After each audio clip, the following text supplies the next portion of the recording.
Welcome to Geo Insight Mentor. আশা করি ছাত্রছাত্রীরা ভালো আছো। আজকে আমরা একটা গুরুত্বপূর্ণ ক্লাস করব। আজ 2025 সালে পশ্চিমবঙ্গ মধ্যশিক্ষা পর্ষদের যে মাধ্যমিক পরীক্ষা হবে এবং তার আগে যে টেস্ট পরীক্ষা আছে, সেই টেস্ট পরীক্ষার ভূগোল বিষয়ের সাজেশন সম্পর্কে আমরা আলোচনা করব। অর্থাৎ মাধ্যমিক 2025 এবং টেস্ট দুটোরই কিন্তু ভূগোলের সাজেশন সম্পর্কে আমরা আলোচনা করব। এই সাজেশনটি আমরা 3টে পর্বে দেব। আজকে থাকছে প্রাকৃতিক ভূগোলের উপর সাজেশন, এর পরের পর্বে থাকবে যথাক্রমে আঞ্চলিক ভূগোল ও শেষ পর্বে থাকবে ম্যাপ পয়েন্টিংয়ের উপর সাজেশন। আসন্ন যে টেস্ট পরীক্ষা রয়েছে, যা তোমাদের এই পুজোর ছুটির পর কিছুদিন পরেই সেটা শুরু হয়ে যাবে এবং 2025 সালে ফেব্রুয়ারি মাসে মাধ্যমিক ফাইনাল পরীক্ষা হবে। আশা করি এই দুই পরীক্ষায় তোমরা এই সাজেশনটি থেকে বহু প্রশ্ন কমন পাবে এবং তোমরা ভালো পরীক্ষা দিয়ে ভূগোল বিষয়ে ভালো মার্কস স্কোর করবে, এটাই আশা করি।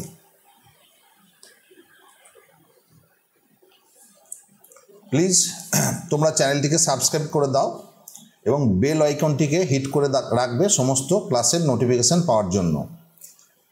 তোমাদের হোয়াটসঅ্যাপ এবং ফেসবুক গ্রুপেও এই ক্লাস লিঙ্কটা দিয়ে দাও। তোমাদের যত বন্ধুবান্ধব আছে সকলকে এই চ্যানেলটার কথা বলো। আমাদের ফেসবুক এবং ইনস্টাগ্রাম ফলো করো। আমাদের যে হোয়াটসঅ্যাপ চ্যানেল এবং টেলিগ্রাম চ্যানেল আছে, তার সঙ্গে তোমরা যুক্ত হও সমস্ত ক্লাস লিঙ্ক এবং পিডিএফ পাওয়ার জন্য। তোমরা যেন অবশ্যই চ্যানেলটিকে বেশি বেশি করে লাইক, কমেন্ট এবং শেয়ার করে দেবে। আমাদের পাশে থাকো এবং সাপোর্ট করো প্লিজ।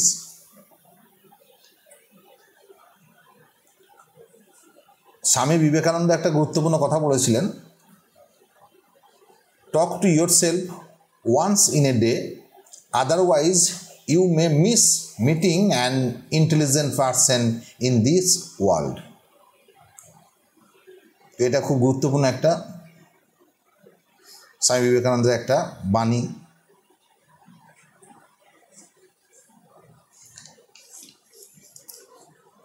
এবার আমরা আমাদের যে মেন ক্লাস, সেই ক্লাসের দিকে চলে আসছি, যে সাজেস্টিভ যে আলোচনা। তো আমাদের প্রথমে থাকছে প্রাকৃতিক ভূগোলের 2 নম্বর এবং 3 নম্বর প্রশ্নের যে আলোচনা। আমরা এখানে আজকে যে সাজেশন, সেটা প্রাকৃতিক ভূগোলের 2 নম্বর, 3 নম্বর এবং 5 নম্বর প্রশ্ন নিয়ে আলোচনা করব। আমরা কিন্তু 1 নম্বর প্রশ্ন নিয়ে বা অবজেক্টিভ বা এমসিকিউ নিয়ে কোনো কিছু আলোচনা করব না। তোমাদের যে সহায়িকা বই আছে বা টেস্ট পেপার আছে বা 10-15 বছরের যে প্রশ্ন আছে প্রিভিয়াস বছরের যেরকমভাবে এসেছে, সেইগুলো তোমরা প্র্যাকটিস করবে। সেখান থেকে তোমাদের কিন্তু অবজেক্টিভের সমস্যা কিন্তু সমাধান হয়ে যাবে। তো 2 নম্বর এবং 3 নম্বরের যে প্রশ্ন, সেটাতে আমরা এবার চলে আসছি। তো আমাদের যে প্রাকৃতিক ভূগোলের যে প্রথম যে চ্যাপ্টার, সেটা হচ্ছে বহির্জাত প্রক্রিয়া। তো বহির্জাত প্রক্রিয়ার মধ্যে আছে কিন্তু নদী, বায়ু এবং হিমবাহের কার্য। সেগুলো পরে আমরা একে একে আলোচনা করব। এবং বহির্জাত প্রক্রিয়া এই যে কমন চ্যাপ্টার, একটা জেনারেল যে চ্যাপ্টার, সেটা থেকেও কিন্তু প্রশ্ন মাধ্যমিকে আসে। এবং এটা 2024 সালে এখানে একটা 2 নম্বরের প্রশ্ন কিন্তু দু নম্বরের প্রশ্ন কিন্তু এখান থেকে এসেছিল। তো এবারেও আমি এখান থেকে প্রশ্ন দিয়েছি। তো সেগুলো হচ্ছে, যেমন প্রথম হচ্ছে পর্যায়ন কাকে বলে বা পর্যায়ন বলতে কী বুঝো, 2 নম্বরের। আরোহণ এবং অবরোহণ বলতে কী বুঝো, এটা 2 নম্বরে থাকছে। বহির্জাত প্রক্রিয়া, এটা 2 নম্বরে থাকছে। এবং ক্ষয়ীভবন বলতে কী বুঝো বা ক্ষয়ীভবন সম্পর্কে কী জানো, সেটা 3 নম্বরে থাকছে। বা 2 নম্বরেও আসতে পারে, ক্ষয়ীভবন 2 নম্বরেরও আসতে পারে। কিছু কিছু প্রশ্ন আছে যেগুলো কিন্তু 2 নম্বরেরও আসবে এবং আবার 3 নম্বরও আসতে পারে। আবার 3 নম্বর প্রশ্ন অনেক সময় দেখা যাবে 2 নম্বর আসতে পারে। আবার 2 নম্বরে যেটা দিয়েছি সেটা হয়তো 3 নম্বর আসতে পারে। যে যাই দেখ না কেন সেটা তোমরা কিন্তু সেটা ওখানে ওইভাবেই করবে। তো তাতে করে তোমাদের কাজে লাগবে, ঠিক আছে। লিখতে পারলেই নাম্বার, কেননা আলোচনা মোটামুটি থাকছে এবং সেইভাবে তোমরা তৈরি করবে। এমন কিছু পার্থক্য হয় না 2 নম্বর এবং 3 নম্বরের মধ্যে। 2-1টা পয়েন্ট হয়তো বেশি লিখতে হয় বা 2-1টা পয়েন্ট কম লিখতে হয়, সেটা তোমরা বুঝতে পারবে। তো সেইভাবে তোমরা কিন্তু বুদ্ধি খাটিয়ে কিছু কিছু জায়গায় কিন্তু তোমাদেরকে পড়তে হবে। যে কোনো প্রশ্ন হয়তো, আমি এটা কেন বলছি, যে হয়তো দেখা গেল আমি এখানে 2 নম্বরের হিসাবে দিয়েছি, যে চলে এসছে ওখানে 3 নম্বর হিসাবে, বা আমি এখানে 3 নম্বর দিয়েছি 2 নম্বর এসেছে, তাহলে যে ছেড়ে দিয়ে চলে আসবে বা করতে পারবে না তা তো নয়। সেটাকে নিজেকে বুদ্ধি খাটিয়ে করতে হবে এবং হয়তো 2-1টা পয়েন্ট বেশি লিখতে হবে, বা হয়তো একটা এক্সাম্পল দিতে হবে, বা হয়তো যদি ছবি থাকে ছবি হয়তো একটু ছবি এঁকে দিলে, হ্যাঁ, এরকম এটা করতে হবে। এবং এই প্রসঙ্গে আমি আর একটা কথা বলি, এই যে প্রাকৃতিক ভূগোলের থেকে 2 নম্বরের প্রশ্ন কিন্তু 2টি থাকবে প্রাকৃতিক ভূগোল পোর্শন থেকে, এবং 1 নম্বরের 3 নম্বরের প্রশ্ন থাকবে 1টি, আর 5 নম্বরের প্রশ্ন থাকবে 2টি প্রাকৃতিক ভূগোল থেকে। এটা মোটামুটি একটা স্ট্রাকচার। আর বর্জ্য ব্যবস্থাপনা যে চ্যাপ্টার রয়েছে, অর্থাৎ পরিবেশ ভূগোলের যেটা অংশ, সেটা হচ্ছে কম্পালসারি। ওখান থেকে যেটা থাকে সেটা হচ্ছে যে 1টি থাকবে, 2 নম্বরে 1টি থাকবে এবং 3 নম্বরে 1টি থাকবে, এবং এটা কিন্তু অপশন থাকবে, অর্থাৎ 2 নম্বরের 2টো দেয়া থাকবে, যে কোনো একটা করতে হবে অথবা থাকবে।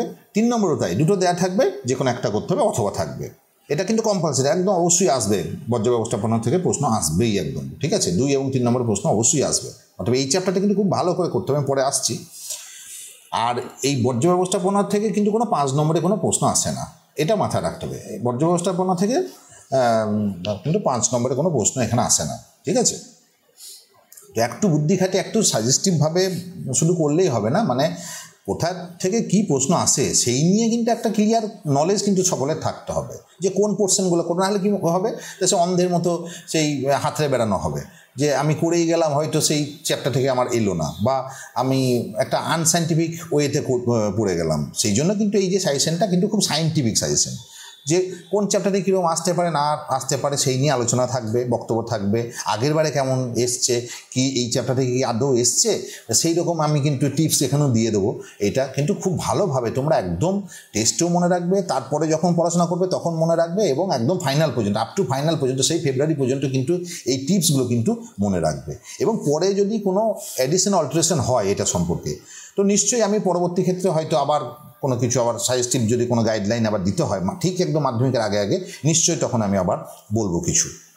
তো এবার আসা যাবে আবার নদীর কাজ যে চ্যাপ্টার রয়েছে, সে হ্যাঁ, নদীর কাজের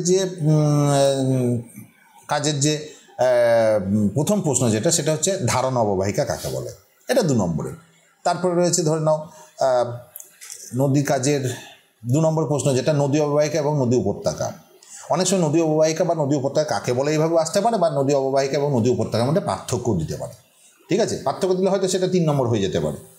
জলবিভাজিকা কাকে বলে, তারপর প্রশ্ন হচ্ছে কিউসেক কাকে বলে, ক্যানিয়ন কাকে বলে, মন্থকূপ কাকে বলে বা কীভাবে সৃষ্টি হয়, মিয়েন্ডার হচ্ছে কি কাকে বলে, বা নদী বাঁকও বলতে পারে কাকে বলে। আচ্ছা, তারপরে আসছে যেরকম শৃঙ্খলিত শৈলশিরা বা শৈলশিরা ও বিক্ষিপ্তাংশ বলতে পারে, ঠিক আছে, 2 নম্বরে। গিরিখাত কাকে বলে, গিরিখাত এটা 2 নম্বরের দেওয়া হয়েছে।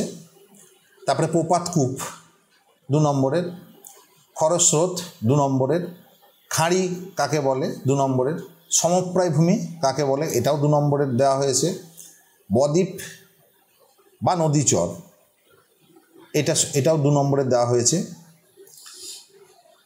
অবঘর্ষ এটা একটা প্রক্রিয়া, নদীর ক্ষয়কার্যের একটা প্রক্রিয়া, সেটা 2 নম্বর দেওয়া হয়েছে। মনোডনাক এটা কিন্তু এই সমপ্রায় ভূমির সঙ্গেই কিন্তু অনেকটা চলে আসছে, আলাদা করে মনোডনাকও আসতে পারে, বা সমপ্রায় ভূমির সঙ্গেও যখন আসবে প্রশ্নটা, সেখানে মনোডনাকের কথা তোমরা উল্লেখ করতে, মনোডনাক বা টিলা যে তৈরি হয় সেটা কিন্তু উল্লেখ করা যেতে পারে।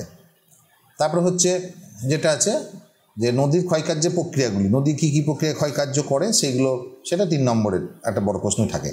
অশ্বক্ষাকৃতি হ্রদ এটা সাধারণত আসে প্রশ্নটা, যে কীভাবে অশ্বক্ষাকৃতি হ্রদ সৃষ্টি হয় বা তৈরি হয়, সেই প্রশ্নটা এইভাবে আসে। নেক্সট আমাদের যেটা আছে সেটা হচ্ছে সব নদীর বহন কোন কোন বিষয়ের উপর নির্ভর করে, অর্থাৎ বহন কার্য কোন কোন বিষয়ের উপর বহন ক্ষমতা নির্ভর করে সেই ব্যাপারটা। তারপরে রয়েছে জলপ্রপাত কিভাবে গঠিত হয়, বা জলপ্রপাত গঠনের শর্তগুলি কী, এটা 3 নম্বরের। আচ্ছা, এই যে 3 নম্বরের প্রশ্নগুলো, এক্ষেত্রে আমি একটা কথা বলে দিই, যদি চিত্র সম্ভব হয় তাহলে, যদি সময় থাকে তাহলে কিন্তু দেওয়া যেতে পারে। যদি মনে হয় যে এখানে জলপ্রপাতের চিত্র আঁকা খুবই সহজ, পয়েন্ট লিখলে কীভাবে গঠিত হয় নিয়ে একটা ছোট্ট একটা চিত্র দিলে, এক্সাম্পলটা দেবেই, তার সঙ্গে যদি চিত্র ছোটো করে স্কেচ এঁকে দেওয়া হয়, একটা জাস্ট একটা স্ট্যাম্প সাইজ ফিগারের মতো একটা যদি করে দেওয়া হয়, তো এগুলো কিন্তু খুব মার্কস ক্যারি করে। হ্যাঁ, তো এগুলো তোমরা কিন্তু একটু মাথায় রাখবে ব্যাপারগুলো। তারপর হচ্ছে বদ্বীপ গঠনের শর্ত বা সব নদীতে বদ্বীপ গড়ে ওঠে না কেন, এটা প্রশ্নটা কিন্তু আসে অনেক সময় 3 নম্বরে। এখানে বেশ 3 নম্বরের প্রশ্নগুলো তোমরা চেষ্টা করবে। 3 নম্বরের প্রশ্ন যদি আসে তাহলে তোমরা 3 পয়েন্ট যদি হয় তাহলে 3টে শুধু পয়েন্ট দেবে না, আমি বলবো যে 4টা পয়েন্ট দেওয়ার চেষ্টা করবে। 4টা বা 5টা দিলে আরও ভালো হয় আর কি। কোনো কারণে যদি যে পয়েন্টগুলো দেবে তার মধ্যে যদি কোনো ভুল থাকে তাহলে কিন্তু পরবর্তী পয়েন্টটা কিন্তু কনসিডার করা হবে, সেক্ষেত্রে কিন্তু নম্বর কিন্তু তোমরা পেয়ে যাবে আর কি। তো এটা চেষ্টা করবে যেন একটা করে পয়েন্ট যেন অন্তত বেশি, 3টে যদি থাকে তাহলে একটা পয়েন্ট বেশি লিখলে। হ্যাঁ, এই ব্যাপারগুলো কিন্তু তোমরা মাথায় রাখবে ব্যাপারগুলো, ঠিক আছে। আর যেটা এই যে আমাদের যে নদী চ্যাপ্টার তখন যে আলোচনা হলো, সেই নদীর চ্যাপ্টারতে আমাদের যে আগেরবারে যে প্রশ্ন 2 নম্বর এবং 3 নম্বরে কিন্তু কোনো প্রশ্ন 2024 মাধ্যমিকে কিন্তু আসেনি, অর্থাৎ নদীর চ্যাপ্টার কিন্তু এবারে 2 নম্বর বা 3 নম্বর প্রশ্নের মধ্যে কিন্তু আসবার একটা সম্ভাবনা থেকে যাচ্ছে, যেহেতু আগেরবারে কোনো প্রশ্ন এই চ্যাপ্টার থেকে আসেনি, ঠিক আছে। 2 নম্বর 3 নম্বরের প্রশ্ন আসেনি, ঠিক আছে। এবার চলে আসছি আমরা হিমবাহ চ্যাপ্টারের উপরে। হিমবাহ চ্যাপ্টারের উপরে আমরা আসছি। প্রথম প্রশ্ন যেটা থাকছে, হিমশৈল কাকে বলে, হিমশৈল কাকে বলে 2 নম্বরে থাকছে। তারপর থাকছে কেভাস কাকে বলে বা কি, কেভাস কি 2 নম্বরের। তারপরে যেটা চলে আসছে সেটা হচ্ছে ফিওর্ড এবং ফিয়ার্ড, এদের পার্থক্য বা এই জিনিসটা কি বা কাকে বলে এটা বলতে হবে। 3 নম্বরেও থাকতে পারে এটা। কেটল হ্রদ 2 নম্বরের। শাক বা কড়ি কাকে বলে 2 নম্বরের। পাদদেশীয় হিমবাহ বলতে কি বুঝো 2 নম্বরের। বাঘশ্রন্ড কি বা বাঘশ্রন্ড কি, এটা 2 নম্বরের থাকে। হিমদ্রোণী কাকে বলে, এটা 2 নম্বরের আসতে পারে। গ্যাবরেখা এবং তার শ্রেণীবিভাগ, অর্থাৎ গ্যাবরেখা কাকে বলে এবং তার শ্রেণীবিভাগ, বিভিন্ন ধরনের যে গ্যাবরেখাগুলো আছে তার শ্রেণীবিভাগ, আর চিত্রও দেওয়া যেতে পারে 3 নম্বরের আছে। ড্রামলিন বা ডিমের ঝুড়ি, ড্রামলিন বা ডিমের ঝুড়ি ভূমিরূপ যেটা, সেটা কি, সেটা 2 নম্বরে বা 3 নম্বরেরও আসতে পারে, তখন চিত্র দেবে তোমরা। আচ্ছা, ঝুলন্ত উপত্যকা কীভাবে গড়ে ওঠে, ঝুলন্ত হ্যাঙ্গিং ভ্যালি কীভাবে গড়ে ওঠে, অবশ্যই চিত্র দেবে এখানে, ঝুলন্ত উপত্যকা চিত্র কিন্তু আসে। আচ্ছা, নদী এবং হিমবাহ উপত্যকার মধ্যে পার্থক্য, হ্যাঁ, নদী এবং হিমবাহ উপত্যকার মধ্যে পার্থক্য, এটা 3 নম্বরে। বা আসতে পারে ভি এবং ইউ আকৃতির উপত্যকা পার্থক্য আসতে পারে।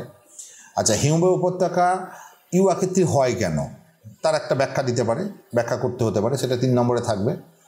এবং রসেমতান এবং গ্রামলিনের মধ্যে পার্থক্য, এটাও কিন্তু 3 নম্বরেই দেওয়া হয়েছে আমাদের। তো যাই হোক, হিমবাহ চ্যাপ্টার যেগুলো দেওয়া হয়েছে সেই প্রশ্নগুলো তোমরা অবশ্যই ফলো করবে। আর এ প্রসঙ্গে আমি আরেকটা কথা বলে দিই, হিমবাহ চ্যাপ্টার থেকে আগেরবারের 3 নম্বরে কিন্তু একটা প্রশ্ন এসে গেছে এখানে। তো নদী চ্যাপ্টার থেকে দেখলাম 2-3 কিছু আসেনি, হিমবাহ থেকে একটা প্রশ্ন কিন্তু 3 নম্বরে এসে গেছে, 2 নম্বরে কিন্তু কোনো প্রশ্ন আসেনি। তো এবারে কিন্তু 2 নম্বরের প্রশ্ন হয়তো আসার একটা সম্ভাবনা থাকছে এখানে।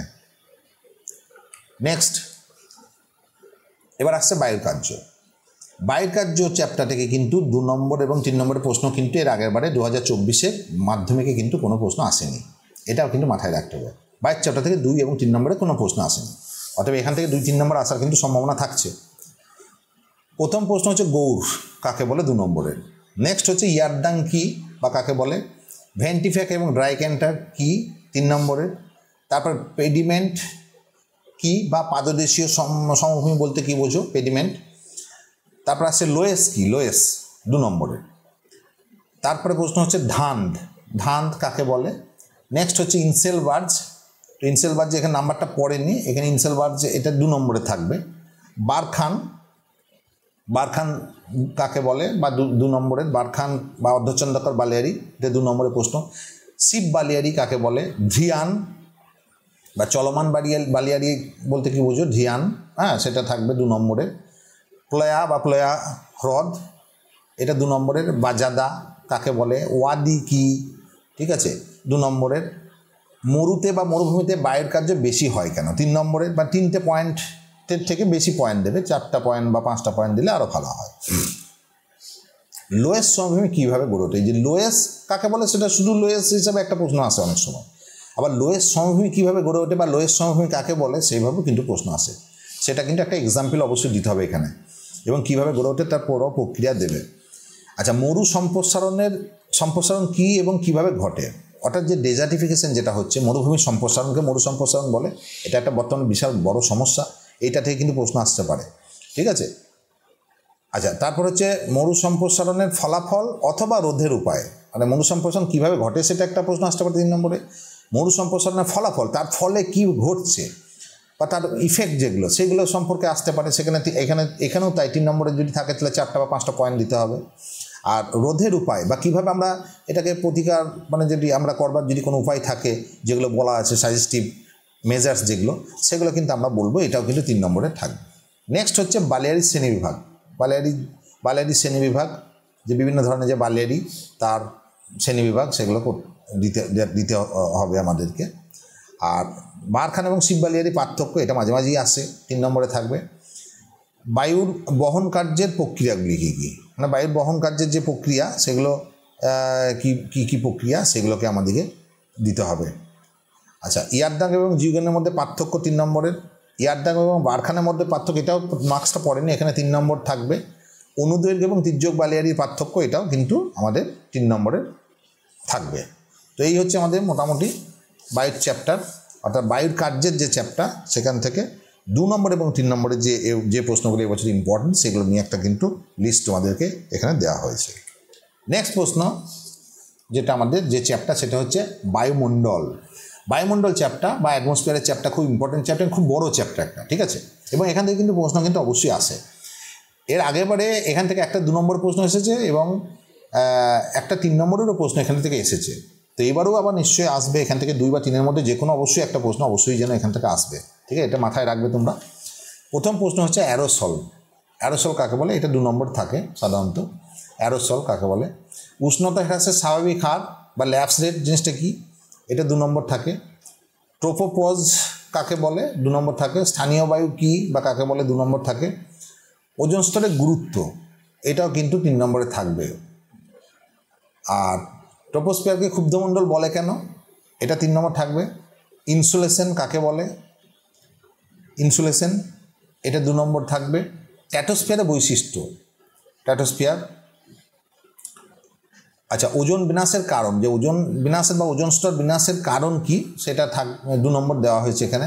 অ্যালবেডো জিনিসটা কি, 2 নম্বর দেওয়া হয়েছে। চিনুক কি, 2 নম্বর দেওয়া হয়েছে।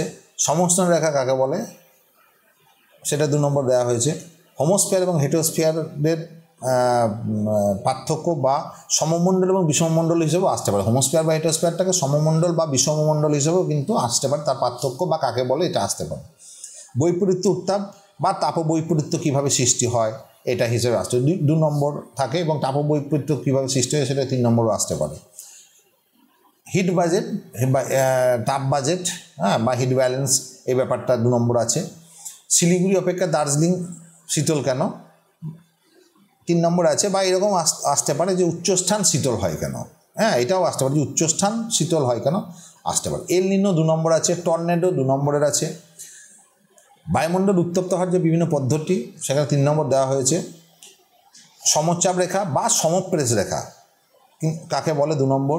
নিরক্ষীয় শান্ত বলয় বা ডোলোড্রাম বা আইটিসিজেড, অর্থাৎ ইন্টারটপিক্যাল কনভার্জেন্স জোনস বা অন্তঃক্রান্তীয় অঞ্চল কাকে বলে, এইভাবে কিন্তু প্রশ্ন একটা এখান থেকে থাকে। বা কেন এখানে শান্ত বলয় সৃষ্টি হয়েছে, বা কেন এখানে নিম্নচাপ সৃষ্টি হয়েছে, বা এই ধরনের একটা প্রশ্ন কিন্তু এখান থেকে আসে, ঠিক আছে। তো এইভাবে এত কিছুভাবে এটা আসতে পারে। আইটিসিজেড, ডোলোড্রাম, নিরক্ষীয় শান্ত বলয়, অন্তঃক্রান্তীয় বলয়, এইভাবে কিন্তু 3 নম্বর এটা দেওয়া হয়েছে। এবং এটা দিলেও কিন্তু একটা, তোমরা যদি চিত্র ছোট্ট করে একটা এঁকে যদি লোকেশনটা দেখিয়ে দাও খুব ভালো হয় তাহলে।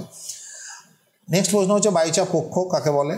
গর্জনশীল চল্লিশা বা চল্লিশা কাকে বলে, এটা 2 নম্বরের বা 3 নম্বরেরও আসতে পারে গর্জনশীল চল্লিশা। ফেডেলের সূত্র জিনিসটা কি, 2 নম্বরে ঠিক আছে। বাণিজ্য বায়ু, তো বাণিজ্য বায়ু এটা হচ্ছে আয়ন বায়ুর অপর নাম বাণিজ্য বায়ু, আয়ন বায়ু হিসেবে আসতে পারে বা বাণিজ্য বায়ু।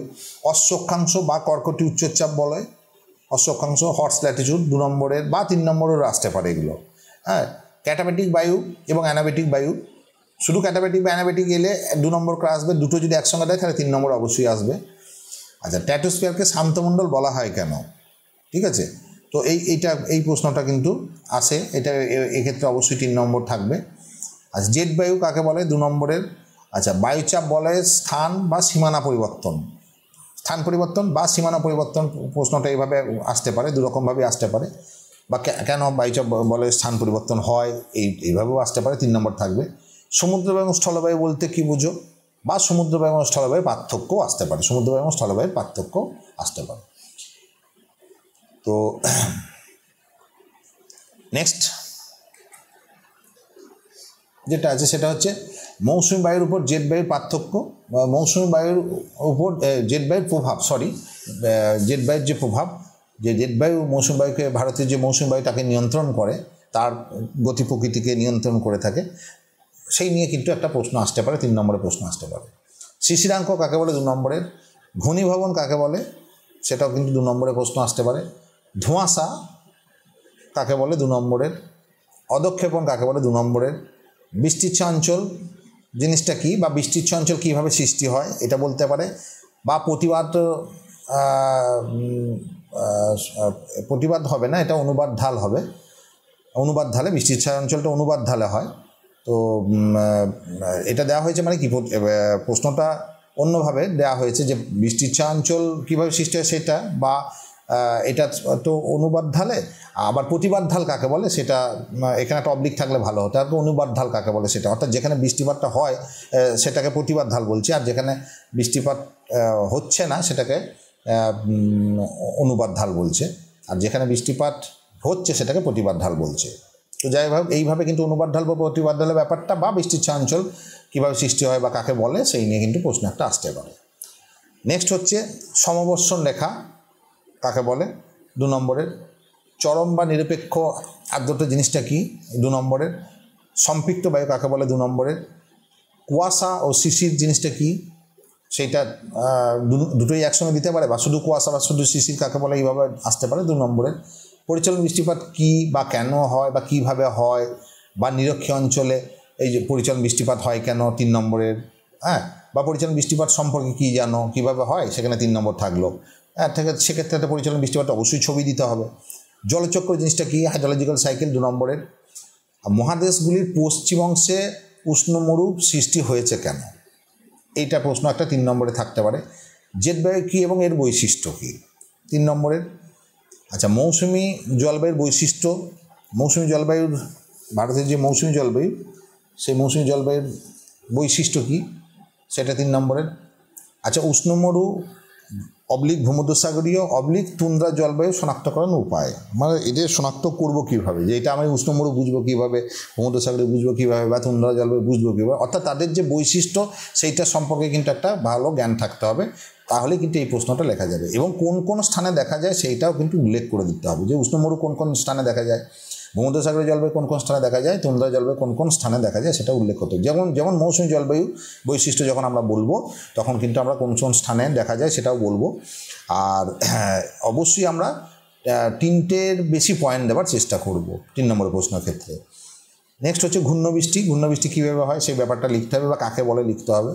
ঘূর্ণপাতের চক্ষু কাকে বলে, সেখানে 2 নম্বর আছে। মৌসুমী বায়ুকে স্থল ও সমুদ্র বায়ুর বৃহৎ সংস্করণ বলা হয় কেন? অর্থাৎ স্থলবায়ু এবং সমুদ্র বায়ুর বৃহৎ সংস্করণ বলা হয় কেন মৌসুমী বায়ুকে, সেটা 3 নম্বর আছে। আচ্ছা, বায়ুচাপ তারতম্যের কারণ কী, অর্থাৎ পৃথিবীতে যে বায়ুচাপ, কোনো জায়গায় উচ্চচাপ, কোনো জায়গায় যে নিম্নচাপ, তার চাপের তারতম্যের কারণ, সেখানে 3 নম্বর দেওয়া আছে। 3-এর অধিক পয়েন্ট কিন্তু দিলে ভালো হয়।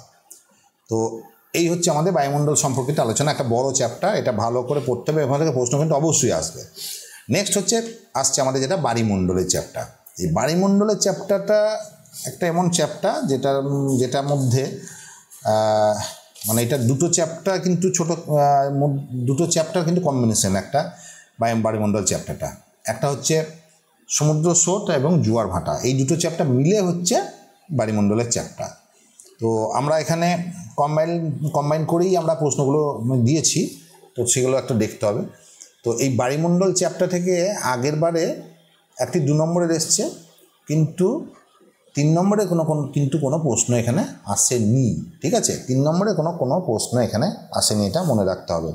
তো যার ফলে আমাদেরকে এই চ্যাপ্টারটা কিন্তু একটু গুরুত্ব দিয়ে পড়তে হবে, প্রশ্ন কিন্তু এখান থেকে আসার সম্ভাবনা রয়েছে।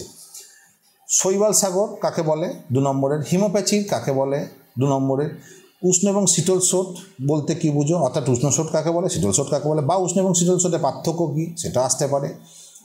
অন্ত এবং বহিঃস্রোত, তাহলে অন্তঃস্রোত কাকে বলে, বহিঃস্রোত কাকে বলে সেটাও আসতে পারে, বা অন্ত এবং বহিঃস্রোতের পার্থক্য আসতে পারে। নেক্সট হচ্ছে মগ্ন চড়া জিনিসটা কী, তারপর হচ্ছে গ্র্যান্ড ব্যাং জিনিসটা কী, ঠিক আছে, আসতে পারে। সমুদ্র স্রোত এবং সমুদ্র তরঙ্গের পার্থক্য, এটা 3 নম্বরে একটা প্রশ্ন আসতে পারে, সমুদ্র স্রোত এবং সমুদ্র তরঙ্গের পার্থক্য, এবং 3-এর অধিক পয়েন্ট দেবে তোমরা।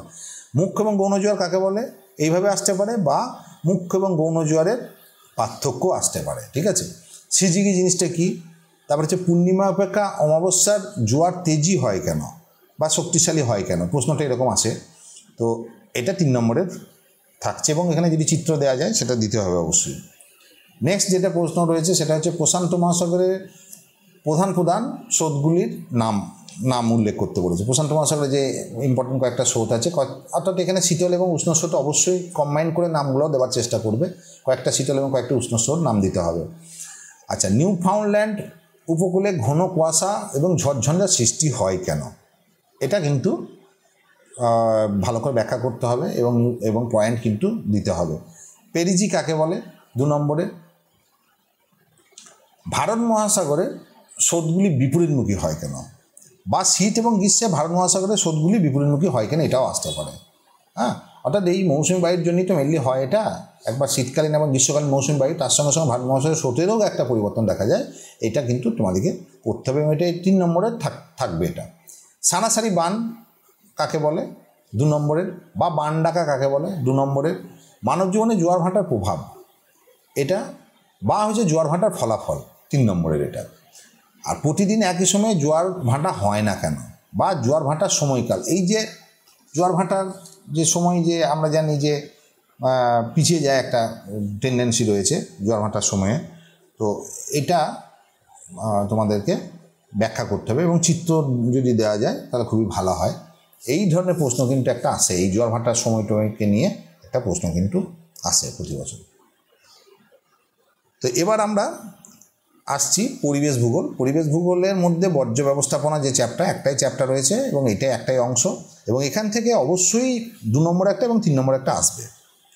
3 এবং 2 নম্বর প্রশ্ন এখান থেকে অবশ্যই কমন পাবে, এবং 2 নম্বর প্রশ্নটা 2টো থাকবে, একটা করতে হবে, 3 নম্বর প্রশ্নটা 2টো থাকবে, একটা করতে হবে, অর্থাৎ 3 আর 2 5 নম্বর কিন্তু অবশ্যই আসবে, এবং এখানে 5 নম্বরের অর্থাৎ বড় বা রচনাধর্মী কোনো প্রশ্ন এখান থেকে আসে না, ঠিক আছে। তো প্রথম প্রশ্ন হচ্ছে তরল বর্জ্য কাকে বলে 2, তারপরে হচ্ছে গ্যাসীয় বর্জ্য কাকে বলে 2, বিষাক্ত বর্জ্য বলতে কী বুঝো 2, ই বর্জ্য কাকে বলে 2, বর্জ্য ব্যবস্থাপনা কাকে বলে 2, জৈব এবং অজৈব বর্জ্য বলতে কী বুঝো, জৈব বর্জ্য কাকে বলে, অজৈব বর্জ্য কাকে বলে 2, এইভাবে আসতে পারে। আর যদি 2টো আসে তাহলে 3 নম্বর থাকবে অবশ্যই, এবং জৈব এবং অজৈব বর্জ্যের পার্থক্য বললে সেখানে 3 থাকবে। ইউট্রিফিকেশন কাকে বলে 2, নিষ্কাশন বলতে কী বুঝো 2, নিষ্কাশন কাকে বলে 2, উন্মুক্ত বর্জ্য বলতে কী বুঝো 2, তেজস্ক্রিয় বর্জ্য বলতে কী বুঝো 2, ভার্মি কম্পোস্ট কাকে বলে 2, বর্জ্য পদার্থের বৈশিষ্ট্য 3, বর্জ্য পদার্থের বৈশিষ্ট্যগুলো বললে 3 আসবে অবশ্যই। নেক্সট হচ্ছে কৃষিজ, শিল্পজাত বা গৃহস্থলীর বর্জ্য, যে কোনো একটা, হয়তো কৃষিজ বর্জ্য কাকে বলে, শিল্পজাত বর্জ্য কাকে বলে, গৃহস্থলীর বর্জ্য কাকে বলে, তো এইভাবে করে রাখবে, সবকটা করে থাকলে একটা অবশ্যই পাওয়া যেতে পারে।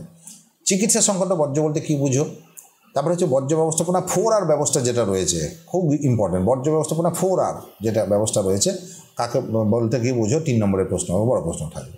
এবার হচ্ছে বর্জ্য ব্যবস্থাপনা প্রয়োজনীয়তা কী, বর্জ্য ব্যবস্থাপনা যে আমরা করবো তার প্রয়োজনীয়তা কী সেটা কিন্তু আসবে। কম্পোস্টিং বলতে কী বুঝো, স্ক্যাবার কী এবং তার শ্রেণীবিভাগ, অর্থাৎ যে স্ক্যাবারের যে শুষ্ক এবং আর্দ্র স্ক্যাবার সেই সম্পর্কে লিখতে হবে।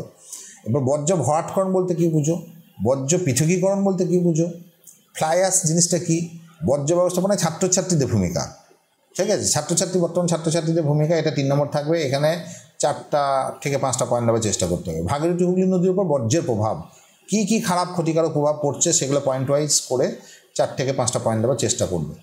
প্রকৃতি অনুসারে বর্জ্যের শ্রেণীবিভাগ করো, তো প্রকৃতি অনুসারে যে বর্জ্যের শ্রেণীবিভাগ, যে বিভিন্ন প্রকার যে বর্জ্য রয়েছে তা প্রকৃতি অনুসারে সেগুলো 3 নম্বর থাকবে। এটা কিন্তু তোমাদেরকে লিখতে হবে, এটা ছকের মাধ্যমে করতে পারো। আচ্ছা, বর্জ্য পদার্থের বিভিন্ন উৎসগুলি কী কী, বর্জ্য পদার্থের অর্থাৎ কোথায় সোর্স তাদের কী, তার সেগুলোর নাম লিখতে হবে। এবং এটা শ্রেণীবিভাগের সঙ্গে কিছুটা সম্পর্কিত একটা প্রশ্ন, উৎস থেকেই কিন্তু অনেকটাই হয়ে যায় এখান থেকে, শ্রেণীবিভাগ থেকেই। নেক্সট হচ্ছে স্যানিটারি ল্যান্ডফিল জিনিসটা কী, এটা 2 নম্বরে থাকছে। নেক্সট একদম প্রশ্ন, লাস্ট প্রশ্ন, বর্জ্যের পুনর্নবীকরণ জিনিসটা কী। তো এই হচ্ছে আমাদের মোটামুটি 2 নম্বর এবং 3 নম্বর সংক্রান্ত যে প্রশ্ন, প্রাকৃতিক ভূগোল এবং যে বর্জ্য ব্যবস্থাপনার যে চ্যাপ্টার, তার একটা ডিটেলস একটা আমরা আলোচনা এখানে করলাম। এবার আমরা চলে আসি প্রাকৃতিক ভূগোলের 5 নম্বর বা রচনাধর্মী যে প্রশ্ন, যেগুলো তোমাদের এবছরে অর্থাৎ 2025 মাধ্যমিক এবং যে টেস্ট পরীক্ষা দেবে সেখানে কিন্তু এই প্রশ্নগুলি খুবই কিন্তু গুরুত্বপূর্ণ। তো সেগুলো কি, সেগুলো নিয়ে আমরা এবার চলে আসছি। তো এখানে আমরা প্রাকৃতিক ভূগোলের যে বহির্জাত প্রক্রিয়া এবং তার ফলে সৃষ্ট যে ভূমিরূপ বা নদী বায়ু এবং হিমবাহ, 3টে চ্যাপ্টারকে আমরা একসঙ্গে করে দিয়েছি এখানে। তো 3টে চ্যাপ্টার কী সম্ভাব্য প্রশ্ন আসতে পারে সেগুলো এখানে দেওয়া হয়েছে। এবং এই প্রাকৃতিক ভূগোল থেকে কিন্তু তোমাদের 2টি প্রশ্ন কিন্তু অবশ্যই করতে হবে। প্রাকৃতিক ভূগোল থেকে 2টি 5 নম্বরের কিন্তু প্রশ্ন তোমাদেরকে করতে হবে, অর্থাৎ 5 × 2 = 10 নম্বর কিন্তু এখান থেকে প্রশ্ন তোমাদেরকে উত্তর করতে হবে। তো প্রাকৃতিক ভূগোলের এই যে অংশ, এখানে আগের বারে বায়ুমণ্ডলের যে বায়ুর যে ক্ষয়জাত ভূমিরূপ সেইটার থেকে একটা বড় প্রশ্ন 5 নম্বর এসে গেছে। অর্থাৎ নদী, বায়ু, হিমবাহ যে এতগুলো 3টে যে চ্যাপ্টার রয়েছে তার মধ্যে কিন্তু বায়ুর কাজ থেকে কিন্তু একটা প্রশ্ন এসেছে। নদী এবং কিন্তু হিমবাহ থেকে কোনো প্রশ্ন আগেরবার আসেনি। অর্থাৎ নদী এবং হিমবাহ থেকে কিন্তু বড় প্রশ্ন অর্থাৎ 5 নম্বর প্রশ্ন আসার কিন্তু সম্ভাবনা 100% এবারে কিন্তু থাকছে। হয় নদী কিংবা হচ্ছে হিমবাহ থেকে অবশ্যই আসবে, টেস্টেও আসবে এবং ফাইনালেও আসবে। সেইভাবে কিন্তু তোমরা তৈরি করবে এবং একটা প্রশ্ন অবশ্যই তোমরা কমন পাবে, এটা আশা করি। তো প্রথম প্রশ্ন যেটা দেওয়া হয়েছে, নদীর ক্ষয়জাত ভূমিরূপ। এগুলো আসে প্রশ্নগুলো সাধারণত 3টে ভূমিরূপের বর্ণনা দাও চিত্রসহ, বা অনেক সময় 2টো ভূমিরূপের বর্ণনা দাও, বা 2টো ভূমিরূপ কীভাবে সৃষ্টি হয় চিত্রসহ বর্ণনা দাও, এইভাবে আসে। সাধারণত 3টে ভূমিরূপেরই আসে। তো 3টে ভূমিরূপ তোমরা লিখবে কীভাবে হয়, তাদের ডেফিনেশন কীভাবে হচ্ছে, ওই এক্সাম্পল থাকলে এক্সাম্পল দেবে এবং একটা করে চিত্র দেবে। তো 3টে এবং যদি চিত্র তোমরা দাও তো চিত্রের জন্য 1.5 নম্বর থাকে আর বর্ণনা করবার জন্য 3.5 থাকে, টোটাল 5 নম্বর থাকে। তো যদি ঠিকঠাক লিখতে পারো তাহলে 5-এ 5ই পাওয়া যায়, 5-এ 5ই পাওয়া যায়। ঠিক আছে, তো একটু চেষ্টা করে যত্ন সহকারে করবে। তাহলে নদীর ক্ষয়জাত ভূমিরূপ 3টে চিত্রসহ বর্ণনা, বা এখানে অবলিক দিয়ে দেওয়া হয়েছে পার্বত্য প্রবাহের ভূমিরূপ। পার্বত্য প্রবাহের নদী ক্ষয় কাজ মেনলি করে, তা সেই জন্য এভাবে পার্বত্য প্রবাহের ভূমিরূপ হিসেবেও দিতে পারে। নেক্সট প্রশ্ন, নদীর সঞ্চয়জাত ভূমিরূপ, যে কোনো 3টি বর্ণনা চিত্রসহ, অথবা এখানে নদীর নিম্নগতির ভূমিরূপ, অর্থাৎ নিম্নগতিতে নদীর মেন কাজ তো সঞ্চয় কাজ, তো সেই হিসাবে এখানে সঞ্চয়জাত ভূমিরূপের নিম্নগতির ভূমিরূপ হিসেবে আসতে পারে। নেক্সট হচ্ছে হিমবাহের ক্ষয়জাত 3টি ভূমিরূপের চিত্রসহ বর্ণনা করো, এরকম প্রশ্ন আসতে পারে। হিমবাহের সঞ্চয়জাত 3টি ভূমিরূপের চিত্রসহ বর্ণনা দাও, আসতে পারে। যে কোনো 3টে করে ভূমিরূপ করবে, যেগুলো বেশ ভালো, মানে অনেকটা লেখা যাবে, অনেকটা হবে, ভালোভাবে হবে এবং চিত্র থাকবে, অবশ্যই সেই রকম প্রশ্ন চয়েস করবে। তারপরে একটা প্রশ্ন দেওয়া হয়েছে, যে এটা এসেছিল হয়তো কোনো বছর, মধ্যগতি বা সমভূমি প্রবাহে নদী কার্যের ফলে সৃষ্ট ভূমিরূপগুলি চিত্রসহ বর্ণনা। এখানেও তাই 3টে ভূমিরূপ তোমরা দেবে। বিশ্ব জলবায়ু পরিবর্তন কীভাবে সুন্দরবনকে বা বদ্বীপ অঞ্চলকে প্রভাবিত করেছে বা করছে, সেই নিয়ে একটা প্রশ্ন, বড় প্রশ্ন আসতে পারে। এই যে গ্লোবাল ক্লাইমেট যে চেঞ্জ হচ্ছে, বিশ্ব জলবায়ু পরিবর্তন, তার ফলে সুন্দরবন অঞ্চলে তো একটা যে সেখানকার যে দ্বীপগুলো রয়েছে বা সুন্দরবন অঞ্চলে যে সুন্দর যে ফরেস্ট রয়েছে তার উপরে তো একটা ইম্প্যাক্ট পড়ছে। তো সেইগুলো বলে কী ইম্প্যাক্ট করছে সেই নিয়ে একটা বড় প্রশ্ন আসে। বা লোহাচড়া, ঘোড়ামারা এবং নিউমুড দ্বীপের উপর বিশ্ব জলবায়ু পরিবর্তনের প্রভাব, এই যে 3টে দ্বীপ, এই 3টে দ্বীপের উপর খুব ইম্প্যাক্ট পড়েছে, সেই নিয়ে কিন্তু একটা প্রশ্ন কিন্তু আসতে পারে বা আসে অনেক সময়, সেইটা দেওয়া হয়েছে। নেক্সট হচ্ছে হিমবাহ এবং জলধারা মিলিত সঞ্চয় কার্যের ফলে সৃষ্ট ভূমিরূপ, বা হিমবাহ এবং জলধারার মিলিত কার্যের ফলে সৃষ্ট ভূমিরূপগুলি চিত্রসহ বর্ণনা দাও। এরকম একটা প্রশ্ন আসে যে দুটো হিমবাহ এবং জলধারা মানে নদী, তাহলে হিমবাহ এবং নদীর কার্যের ফলে সৃষ্ট ভূমিরূপ, এই ধরনের কম্বাইন করে প্রশ্নও কিন্তু অনেক সময় আসে চিত্রসহ, এটা কিন্তু আসে। যেমন নদী এবং বায়ু এবং জলধারা কার্যের ফলে সৃষ্ট ভূমিরূপ, সেরকম হিমবাহ এবং জলধারা কার্যের ফলে সৃষ্ট ভূমিরূপ টেম্পারেচার ইম্পর্টেন্ট, এটা এই ধরনের প্রশ্ন কিন্তু আসে। নেক্সট আমরা যে প্রশ্ন যেটা চ্যাপ্টার সেটা হচ্ছে এবার বায়ুমণ্ডলে চলে আসছি। বায়ুমণ্ডল একটা বড় চ্যাপ্টার। তো এখান থেকে আগেবারে এসেছিল দুখানা প্রশ্ন এসেছিল, একটা হচ্ছে ভূমধ্যসাগরীয় জলবায়ুর বৈশিষ্ট্য এসেছিল, আর একটা এসেছিল বিশ্ব উষ্ণায়নের প্রভাব, অর্থাৎ যে গ্লোবাল ওয়ার্মিং যেটা হচ্ছে তার যে ইম্প্যাক্ট প্রভাব, সেই নিয়ে একটা প্রশ্ন এসে গেছে, বড় প্রশ্ন, এবং ভূমধ্যসাগরীয় জলবায়ুর বৈশিষ্ট্য, অর্থাৎ দুটো বড় প্রশ্ন কিন্তু এখান থেকে চলে এসছে বায়ুমণ্ডলের চ্যাপ্টার থেকে। তো তারপরেও কিন্তু বায়ুমণ্ডলের চ্যাপ্টার থেকে যেহেতু একটা প্রশ্ন আসে এখান থেকে প্রতি বছর, সেই জন্য আমরা কিন্তু এখানে কিছু এবারের জন্য কিছু সাজেস্টিভ প্রশ্ন দিয়েছি। সেটা হচ্ছে উষ্ণতা এবং উচ্চতার তারতম্যে বায়ুমণ্ডলের শ্রেণীবিভাগ আলোচনা করো, বা বায়ুমণ্ডলের স্তর বিন্যাস আলোচনা করো, যে বায়ুর যে বিভিন্ন স্তর রয়েছে, ট্রপোস্ফিয়ার, স্ট্র্যাটোস্ফিয়ার, এগুলো রয়েছে, সেগুলো নিয়ে আলোচনা। রাসায়নিক গঠন এবং উপাদানের তারতম্যে বায়ুমণ্ডলের শ্রেণীবিভাগ করো, তো হোমোস্ফিয়ার এবং হেটেরোস্ফিয়ার যেটা, সেই নিয়ে এখানে বলতে হবে। নেক্সট হচ্ছে বায়ুমণ্ডলের উষ্ণতা তারতম্যের কারণ কী। বায়ুর উষ্ণতা তো সব জায়গায় সমান নয়, যে উষ্ণতা কোনো জায়গায় বেশি কোনো জায়গায় কম, তা কেন বেশি বা কেন কম, তার অনেকগুলো কারণ আছে, 7, 8, 10, 11টার মতো কারণ আছে। তোমরা 5টা থেকে 7টা পয়েন্ট তোমরা ভালো করে এগুলো পয়েন্ট ওয়াইজ কিন্তু তারপরে সেটা ব্যাখ্যা করবে, এবং চিত্র প্রয়োজন হলে চিত্র অবশ্যই দিতে হবে। নেক্সট হচ্ছে চিত্রসহ পৃথিবীর বায়ুচাপ বলয়গুলির উৎপত্তি বা সৃষ্টির বর্ণনা করো, সৃষ্টির কারণ বা সৃষ্টির বর্ণনা করো। তাহলে বায়ুচাপ বলয়গুলো, যে এক একটা যে পৃথিবীতে বায়ুচাপ বলয় রয়েছে, যে 7টা বায়ুচাপ বলয় আছে, তারা কেন সেখানে কোনো এক জায়গায় নিম্নচাপ হয়েছে, কোনো এক জায়গায় উচ্চচাপ হয়েছে, কেন কীভাবে হয়েছে, তার কারণগুলো কিন্তু বর্ণনা করতে হবে। এবং এই বায়ুচাপ বলয় যে চিত্রে অবশ্যই কিন্তু দিতে হবে, দেখাতে হবে কোন জায়গায় কোন চাপ বলয় সৃষ্টি হয়েছে। নেক্সট প্রশ্ন, বায়ুচাপ বলয় এবং নিয়ত বায়ুপ্রবাহ সম্পর্ক। নিয়ত বায়ুপ্রবাহ কি? আয়ন বায়ু, পশ্চিম বায়ু এবং মেরু বায়ুকে নিয়ত বায়ুপ্রবাহ বলা হচ্ছে, এবং বায়ুচাপ বলয়ের সঙ্গে তার একটা সম্পর্ক আছে। এই প্রশ্নটা কিন্তু খুব ইম্পর্টেন্ট প্রশ্ন, এবং এটা এই চিত্র দিয়ে কিন্তু অ্যারো দিয়ে কিন্তু দেখাতে হয় যে কোন দিক থেকে নিম্নচাপ থেকে উচ্চচাপ থেকে নিম্নচাপের দিকে আসছে, বায়ু সাধারণত উচ্চচাপ থেকে নিম্নচাপের দিকে আসে।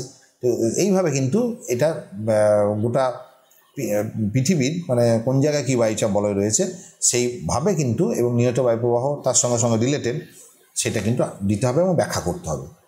নেক্সট প্রশ্ন, বৃষ্টিপাতের শ্রেণীবিভাগ করে যে কোনো 2 প্রকারের চিত্রসহ বর্ণনা দাও।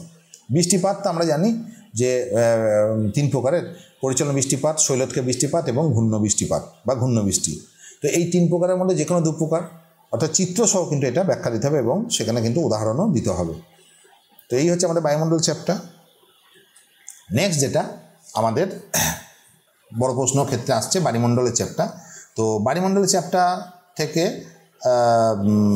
আমাদের আগেবারে যেটা প্রশ্ন একটা এসেছিল যে সমুদ্র স্রোতের প্রভাব, সমুদ্র স্রোতের 5টি প্রভাব লিখতে বলেছিল। হ্যাঁ, সমুদ্র স্রোতের যে ইম্প্যাক্ট সেগুলো লিখতে বলেছিল, ওটা সমুদ্র স্রোত থেকে কিন্তু একটা চলে এসছে। তাহলেও এখানে দেওয়া হয়েছে সমুদ্র স্রোত সৃষ্টির কারণ দেওয়া হয়েছে, আর চিত্রসহ জোয়ার ভাটা সৃষ্টির কারণগুলো, অর্থাৎ সমুদ্র স্রোত চ্যাপ্টার থেকে আগেবারে একটা চলে এসছে, তাতেও দেওয়া হয়েছে সমুদ্র স্রোত সৃষ্টির কারণগুলো বর্ণনা করো। আর জোয়ার ভাটা থেকে কোনো কিছু আসেনি আগের বারে, তো জোয়ার ভাটা থেকে সেই জন্য কিন্তু আসার সম্ভাবনা রয়েছে, এবং এই প্রশ্নটাই প্রতি বছর মোটামুটি আসে, অল্টারনেট ইয়ারে আসে। সেটা হচ্ছে যে চিত্রসহ জোয়ার ভাটা সৃষ্টির কারণগুলো ব্যাখ্যা করো, এটা কিন্তু খুব ইম্পর্টেন্ট। তো এইভাবে কিন্তু তোমরা সমস্ত যে বড় প্রশ্ন সেগুলো কিন্তু চিত্রসহ করবে, এবং পয়েন্ট ওয়াইজ, এবং পয়েন্ট সবসময় বেশি দেওয়ার চেষ্টা করবে। যা বলবে 5 নম্বর তাহলে 5টায় পয়েন্ট লেখো না, 6টা বা 7টা পয়েন্ট যেন অবশ্যই উল্লেখ করবে। 7টা করলে আর খুবই ভালো হয় আর কি। তো এই হচ্ছে আমাদের মোটামুটি আজকের যে সাজেশন সেই সম্পর্কে আলোচনা। আর তোমাদের কাছে আমি একটা জিনিস বলবো যে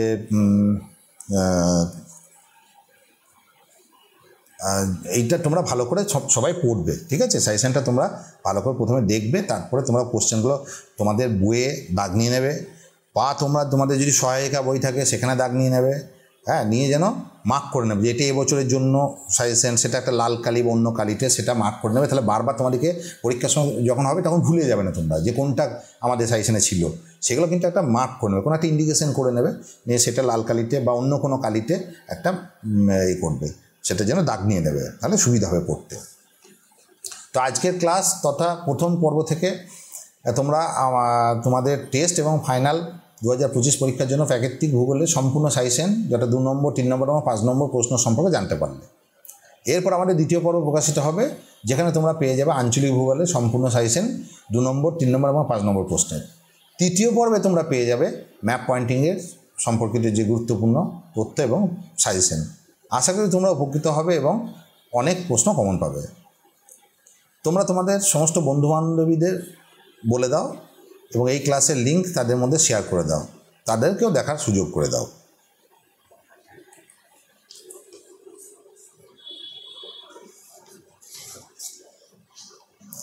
প্লিজ তোমরা, আবার বলছি, তোমরা এই চ্যানেলটাকে সাবস্ক্রাইব করে দেবে এবং বেল আইকনটিকে টিপে রাখবে, যাতে সমস্ত ক্লাসের নোটিফিকেশান তোমরা পেতে পারো।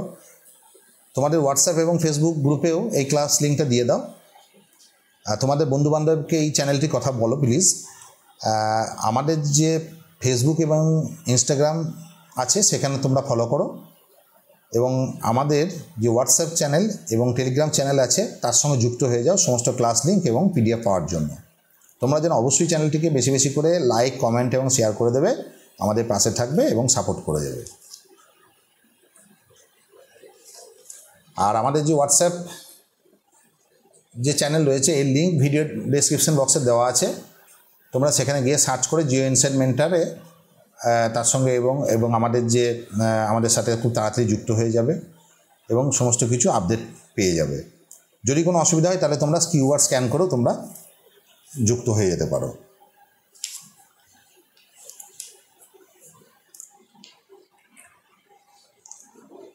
তো আজকের ক্লাসটা তোমাদের কেমন লাগলো সে সম্পর্কে তোমরা অবশ্যই কমেন্ট করবে। তোমাদের কোনো ডাউট বা অসুবিধা থাকলে তোমরা যেন বা অন্য কোনো টপিকের উপরে কোনো ক্লাস থাকলে সেটা তোমরা অবশ্যই আমাদেরকে বলবে বা কমেন্ট করে জানাবে।